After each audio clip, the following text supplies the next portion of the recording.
ఏదో శాస్త్రం ఉన్నది. సరే ఇప్పుడు అది ఎందుకు లేదు, ఆ శాస్త్రం ఎవరి కోసం అంటే మన రాహుల్ బాబు కోసమే. ఓ దిక్కు పార్లమెంటు మీటింగ్లు నడుస్తున్నాయి కదా, మరి రాహుల్ బాబు ప్రతిపక్షం ఆయనే. మరి పార్లమెంటుకు పోయి సర్కారు చేసిన తప్పులను కడగాలనా వద్దా, జనం తరపున మాట్లాడినా వద్దా? కానీ సారు వారు పార్లమెంటు మీటింగ్లకు డుమ్మా కొట్టిండు. మరి జ్వరం వచ్చిందా అని అనుకునేరు. కాదు కాదు, సారు పర్ఫార్మెన్స్ను చూడు మీరే. ఏహే, అగో మన రాహుల్ బాబు చూడురులా అసలు ఏమన్నా ఫోజ్ పెట్టిండా, ఏమన్నా వీడియోలు తీసుకుంటుండా అన్నట్టు సార్ వారు ఇప్పుడు ఏడ ఉన్నారు అనుకుంటారు?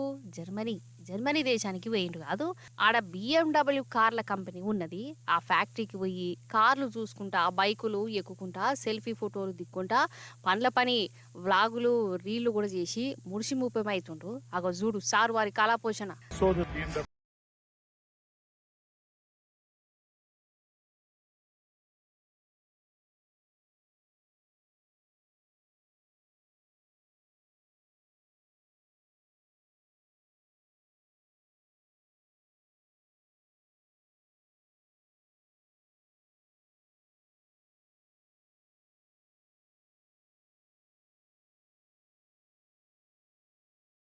इंडिया से है पर दुबई रहते हैं। సరే రాహుల్ బాబు జర్మనీకి పోని, జపాన్కి పోని, తుపానే పోని ఎవలద్దన్నారు కానీ ఓ దిక్కు పార్లమెంటు మీటింగ్లు నడుగుతాని అధికార పక్షాన్ని కడిగి పాడేయవలసిన టైం అయింది. సెంట్రల్ సర్కారులు చెప్తున్న తప్పులను, జనం తక్లీఫ్లను దేశం ముందు పెట్టే ఛాన్సు.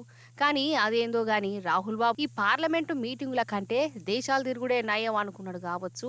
ఆ మీటింగ్లు గీటింగ్లు మామూలు చూసుకుంటారు, నేను కార్లల్లా బైకులల్లా తిరుగుకుంటా, ఏ కార్ మంచిగా ఉన్నది, ఏ బైక్ అయితే నాకు సెట్ అవుతుందో చూసుకుంటా అన్నట్టే చేసిండు. సారు ఫోజులు చూస్తుంటే గట్లనే అనిపిస్తున్నది మరి చాలా మందికి.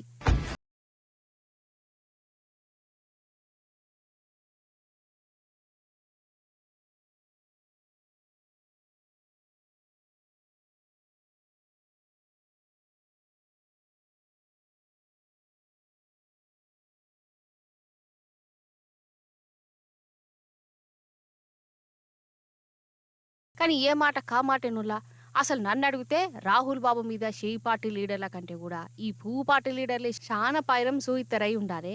ఎందుకంటే ఈ రాహుల్ సారు కాంగ్రెస్ ను నడిపిస్తున్నంత కాలం ఈ పువ్వు పార్టీకి తిరిగే ఉండదని వాళ్ళకు కూడా అర్థమైనట్టున్నది. రాహుల్ బాబే మా గెలుపు గుర్రం అన్నట్టు మాట్లాడుతున్నారు వాళ్ళు కూడా.